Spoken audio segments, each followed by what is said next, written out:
Hello, and welcome back to My Artist Friend, the podcast about the artist behind the art. I am your artist friend today. My name is Becky Helms. I am your host. And today I wanted to talk about ways to get your creative practice, creative job, creativity back on track if you feel like you've kind of fallen off the wagon a little bit.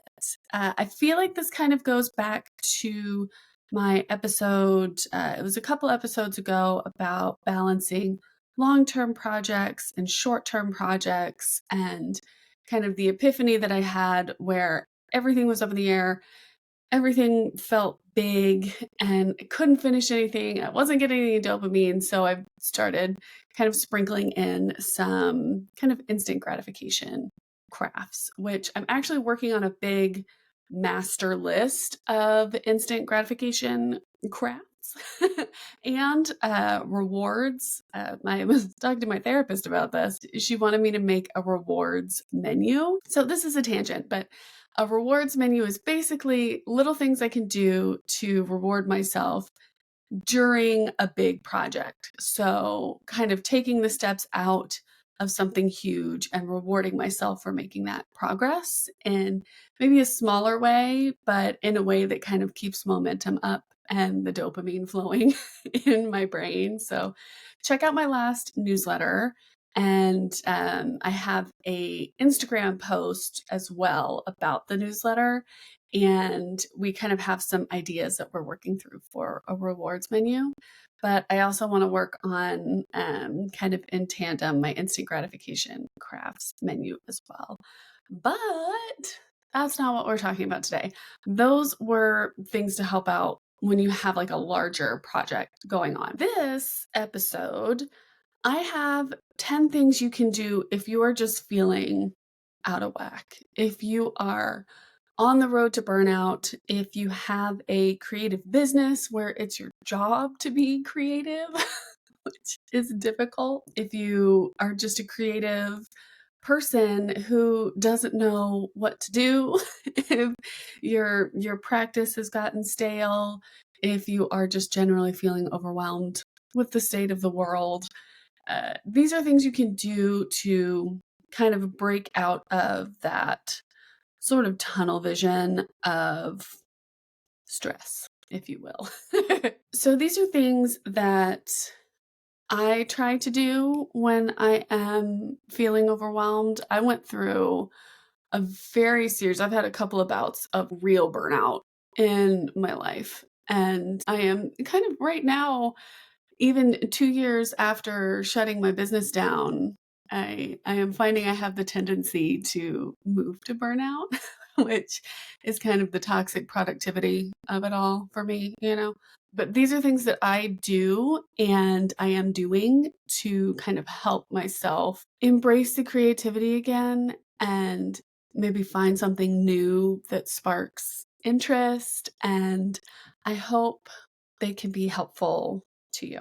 So let's get into it. All right. Number one, if you've been around here long enough, you probably know what I'm going to say or will be completely unsurprised.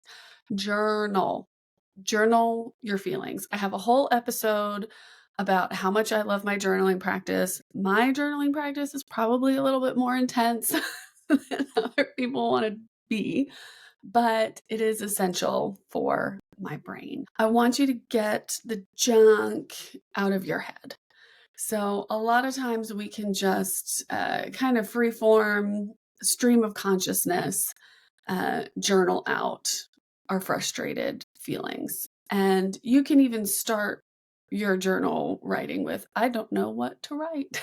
I don't know what to make. I don't know what to draw. And then just let it all kind of come out from there. I do my journaling for about 20 to 30 minutes in the morning, every morning. You don't have to do that. This can just be a special sit down journal brain dump, if you will. That's totally fine.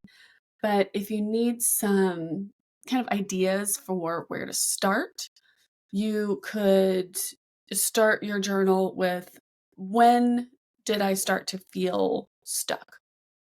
So kind of write out your kind of process, figuring out when these feelings started to bubble up. So maybe there was something happening during that time. Maybe you had a lot of stuff going on at work, a lot of stuff going on at home, and then you can kind of pick apart when it started and then maybe kind of deconstruct why and then how to kind of come back from that particular way of thinking. You know what I mean? You could also start out a journal entry with, what do I love about my creative job or creative practice? Like, what is it that brings me joy? And thinking about the stuff that makes you that happy can start to rewire your brain to concentrate on those things and the gratitudes around, the practice and what you love about it. And then maybe that can kind of start getting you back on track. You can also write a journal prompt about, what do I hate about my creative job or the creativity that I'm doing? Is there something about the process that is really bumming me out? And can I hone in on that and get rid of it? If you have a creative job, I'm guessing you're going to hate the administrative side of things, the marketing side of things.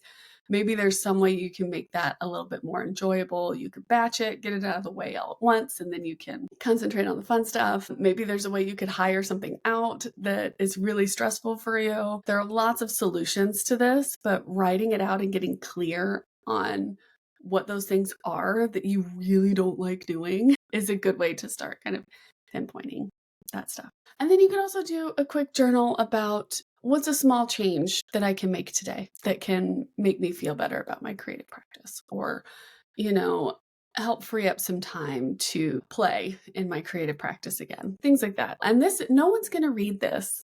This is for nobody else. You can tear it up and throw it away when you're done. But this is just to get that stuff out of your head, onto the page, and work out what you want to do or where you want to go, or just get clarity around what's going on. So journaling, I love journaling. I love it so much. Please journal your feelings. It's the best thing ever. Okay. Number 2 is you can try a new medium. So if you're an illustrator, maybe you can grab some clay, play with some polymer clay, air dry clay. If you are a ceramicist, maybe grab a linoleum block to carve. If you're a printmaker, maybe pick up some crochet.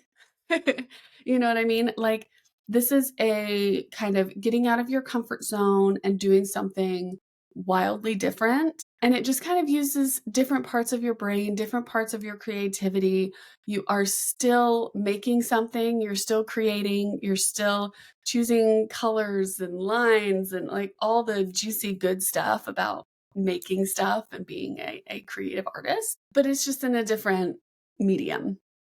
And if you're not sure what to do, I do have some episodes called Snart, the Snack and Art. You can just search that on my Substack and you'll get a whole bunch of episodes of the podcast. And they go into different types of mediums, and I have lots of different project ideas. So if you're feeling lost on what to try, there's a lot to see in there. But yeah, just try something different and you'll get a new perspective on what you do. And it might inspire you to add something from that particular medium to your shop or to your practice. And it's just a fun way to break out of it if you are feeling stale on the work that you're making already. Okay, number 3 is to just go for a walk. Go touch grass. Get out. I want you to do this with no music, no podcast, and no audiobook. We are not taking in any content in this particular walk. We are looking around us and we're sitting in our own brain. Oh, it's the worst. But being alone with your thoughts, as horrifying as that can be sometimes, it is a really good way to clear out your cobwebs and just let your brain wander. So you can bring a small notebook or sketchbook with you if the inspiration strikes, but that is really just to kind of, if you have an idea and you don't want to forget it by the end of your walk, write it down, sketch it out, whatever. But this is not a particularly creative walk. This is just to get in your body, to be around nature, to get outside, to look at the beautiful clouds in the sky, hear the wind through the trees, see the birds in the branches. Like, we are slowing down and getting outside into nature. That is so ridiculously necessary for me. And sometimes, like, I'll just be foofing around the house, right? And I'm getting more and more frustrated because, I'm not feeling creative. I don't know what to do. I've just been doing laundry all day. And then I'm like, girl, go outside. Stop. And then I'll take a quick walk around the neighborhood. And it's springtime now, which is wonderful. And, I can see little chipmunks and the deer walking around. And there's so many birds chirping. And just being outside without taking anything in, audiobooks and nothing keeping my mind busy. I'm able to just kind of relax and be and see the world. So do that. Just do that. That's non-negotiable. Honestly, that should be number one, because it's like, just go touch grass. Number 4 is similar, but now we are going with the purpose to sketch and write. So I want you to go out to a place, a museum, an arboretum, or even just like a garden center, plant nursery, a park with a little river going through it. Get out into nature or into someplace that is inspiring to you. I love going to a museum to sketch things out in a museum. There are sculpture gardens. Maybe there's some beautiful architecture in your downtown.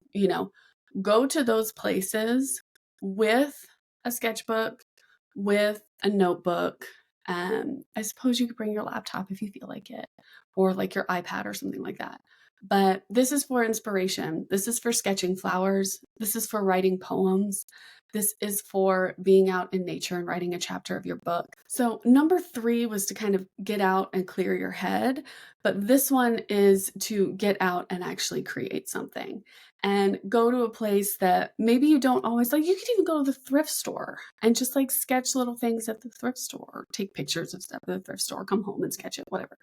But the whole point is to make something from a place that is inspiring to you. So you're getting out of your house, you're seeing some cool stuff, and you are drawing it, photographing it, writing about it, whatever you want to do.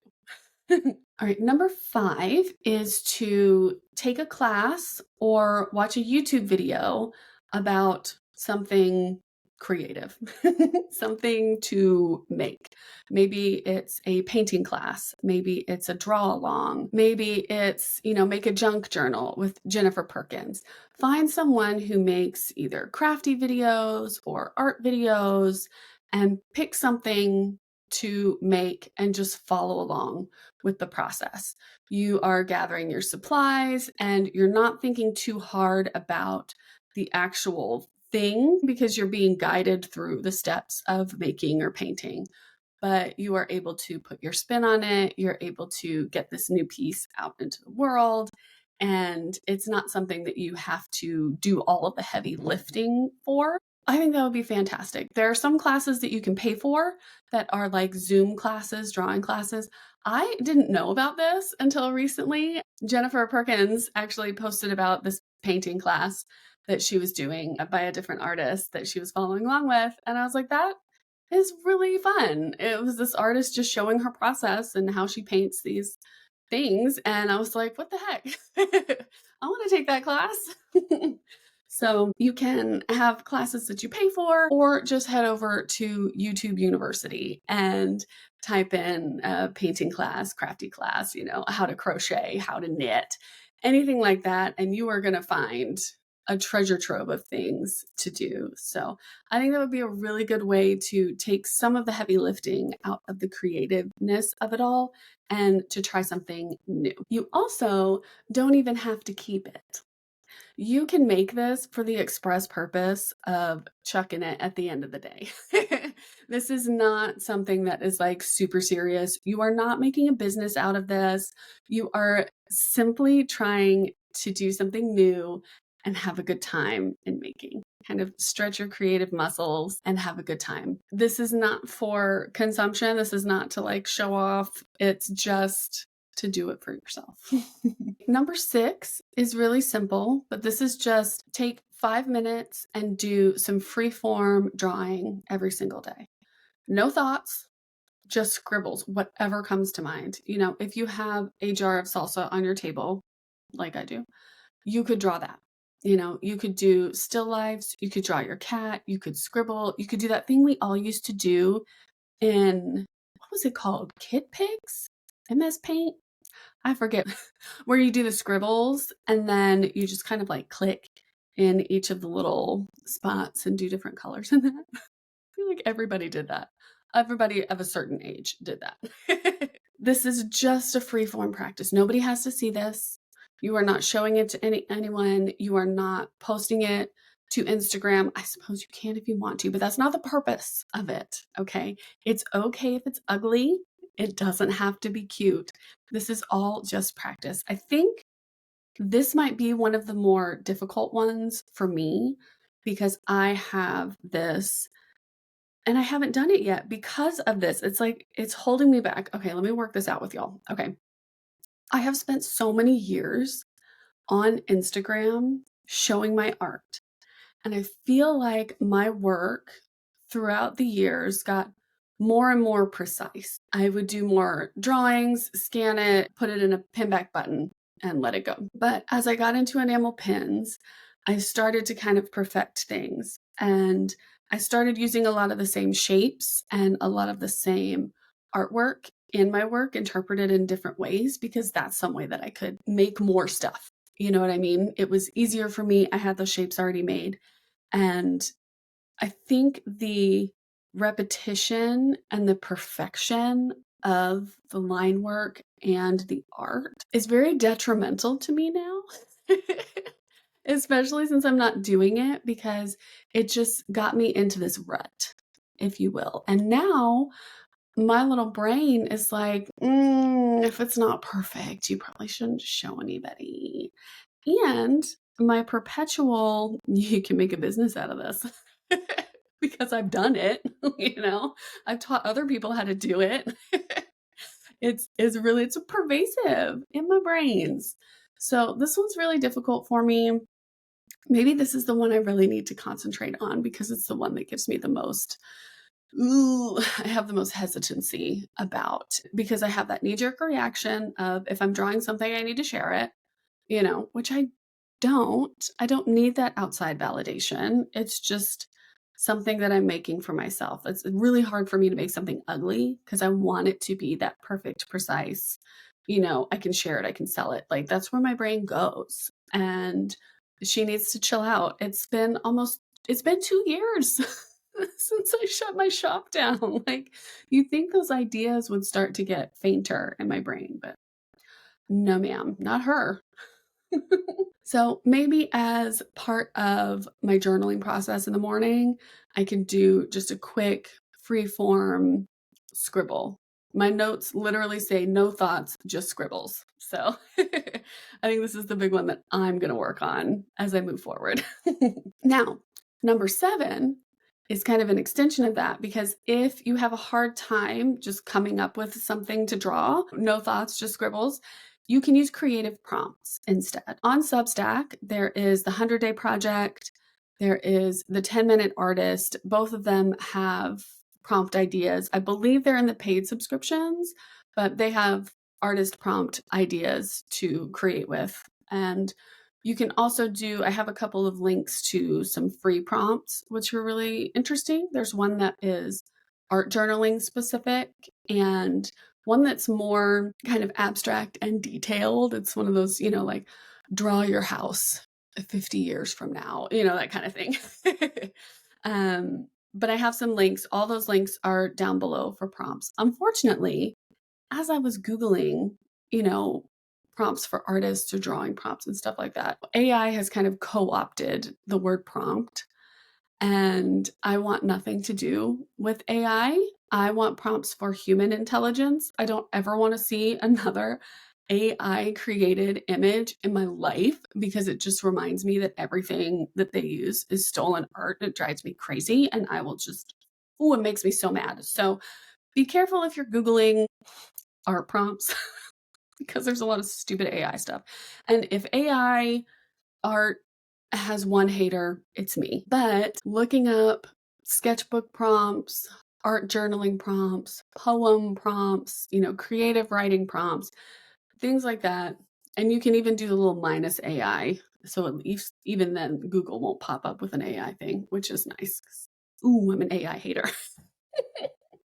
At least for creativity, you know what I mean? But you can look up some prompts for that. I have places for you to start. It's a great way if you are having a hard time honing in on something to do, then you can just pick one of those and go for it. Okay, number 8 is doing a buddy drawing, crafting, making night, afternoon, whatever you want. Just get together with someone else and work together. Like even if you're just working quietly on your own projects and not talking, just being in the same room with someone else gives you a different energy and you can bounce things off of each other. You can show things off, you can collaborate. Having someone there for you in the moment is the key. But there's no pressure to make something big together. It's just you're getting together with the intention of being together and making something. So you have something created by the time you guys both leave, even if it's drawings on your iPad or little journals that you make, or maybe someone brings over, you kind of join your collections of beads and make some earrings, anything like that. But the key is having someone else there with you to encourage you and support you and bounce ideas off of, and yeah, just be in community with another maker. You never know what'll come out of it. Okay, number 9 is to recreate a favorite classic artwork. So maybe you went to the museum and you did some sketching. This is along the same lines as that. So I like to pick something super old, something hundreds, thousands of years old, to either like mimic the technique, see if you can paint with the same type of strokes, use the same type of tools, see if you can recreate it with modern tools, things like that, or go in a different direction and make it in your own style. So this is a way of taking older things. Maybe you love the Starry Night and you just want to sketch it out in your style. Maybe you love the Starry Night and you want to figure out how he made all of those brush strokes to make it all up. Maybe you look at something in the pointillism style and you're like, I want to figure that out and do it on your own. Do it with Posca pens, make it a big kind of pop art pointillism. Whatever direction you want to go in, this kind of helps you to sort of focus your creative energy and go, I want to recreate this particular piece of artwork in my own style, in my own way, try and figure out how they did it. It's just a creative exercise. Now, it goes without saying, we're not selling any of this stuff. We are not copying people for the sake of copying artists. Like, that's not what we're about. This is strictly just for practice and technique to kind of get us out of our heads and get some fun stuff onto paper or into a sculpture or onto the page as a piece of creative writing. So take something that already exists. I like to pick something super old and then put your own spin on it. All right, we're at the end. Number 10, go eat something and take a nap. Sometimes that's all it is. Sometimes you're getting yourself worked up and you're just tired and you need to eat something. Okay, when was the last time you had a snack? Like a good snack though, like a little protein, a little fiber, go grab an apple. All right, get some grapes. Okay, grab some carrots. That's what you need. You need some nuts. You need some almonds, some pistachios, and a little nap. And there's nothing wrong with that. So take that time for yourself. I feel like the juxtaposition between your well-being and your productivity, okay, can get out of whack real quick. And we know this. We live in a capitalistic society that expects us to produce and go. And especially with social media, that's like, you've got to feed into this algorithm. No, we don't. We need a nap. We need a snack. Okay. And then we can get back to it. So when you start to feel yourself getting really worked up, I want you to take a minute. Go, when was the last time I went outside? When was the last time I had a drink of water? Actual water. Okay. Not tea, not coffee. I'm looking at you. Okay. Just water. Go drink some water. Okay. I want you to take care of your body. I want you to take care of your brain. And it is completely normal to feel out of whack, especially if you have a creative business, you make creativity your life. It is very, very easy to get on that hamster wheel. Maybe you're on the hamster wheel of perfectionism. Maybe you're on the hamster wheel of productivity. You are just going, going, going. I saw a video the other day and it was, you know, those big cat wheels that they make? I want one so bad. But there was a cat who had gotten, like, the wheel was out of the base and the cat was like walking around in the house on the wheel. So it had the whole house to itself. It could get off the wheel, but it was still on that wheel. And I feel like that's my brain sometimes. Like, all I have to do is step off that wheel and the whole house is mine, you know, but I'm stuck. And that wheel will only let you go in a certain direction. You can't turn corners. You can't corner in a giant cat wheel. Why am I talking about this? Anyway, the analogy makes sense in my head, okay? You got to get off of the giant cat wheel in your house, okay? And you can go sit down at the window and look at birds. Like, you can do that. I'm still talking about this. Anyway, it's okay if you are feeling overwhelmed. It's okay if you are feeling burnout from a creative practice that you have, whether you make money for it or not. That is completely normal. I hope these ideas are helpful. I hope they can help you kind of break out of the madness of it all, the frustration of it all. Shake out those cobwebs, go for a walk, sit down with a friend, draw something silly, make something just for you, go through the list again. I have all of these listed out in the caption down below, so you don't have to go through and listen if you forgot or didn't write anything down. I've got it all written down for you. And let me know if this was helpful. Let me know if you plan on trying any of these things. Let me know if you do these things in your practice and you find them helpful already. I would love to know. You've got this. I'm here for you. You can find me over on Instagram at the Becky Helms. Chat me up. Let me know how it's going. You can comment down below on Substack and we can chat about things that are frustrating. Maybe you have some other things that you do to kind of break yourself out of a creative rut. I would love to hear. And I hope this was helpful. Be sure to check me out. This is available on YouTube. It's available anywhere you listen to podcasts. Like it on Substack. And if any of my podcasts have been helpful to you in any way, I would really appreciate it if you subscribe to me on Substack. That's where I host my newsletter and the podcast. So you can get these things to your inbox so you don't miss them, or you can set up your settings so you don't get them to your inbox, but you can still see them in the app. That would be really helpful. I do have a paid tier that is just a thank you, a support for my work. Over the summer holiday, I will have more content specifically for paid members. So that is coming soon, which is very exciting. And thank you so much for listening. I'm here for you. I appreciate you. And I will see you next week. Okay, bye.